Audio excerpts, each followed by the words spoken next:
আলাইহিস সালামের কাছে, ওনারা তো হায়াত পেত, নূহ আলাইহিস সালামের কাছে এক মা এক বাচ্চাকে কোলে নিয়ে আসছে। কাকে?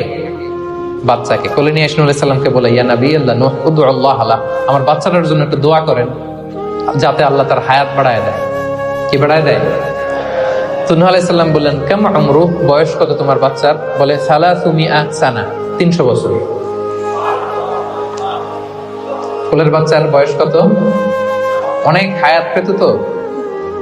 তো উনি বলতেছে, তুমি 300 বছর তোমার বাচ্চার হায়াত, মানে এখন বয়স, তুমি আরো হায়াতের দোয়া চাইতেছো। তুমি কি জানো আখিরি জামানায় এমন এক জাতি আসবে যারা 60 থেকে 70-এর মধ্যে সব মরে শেষ।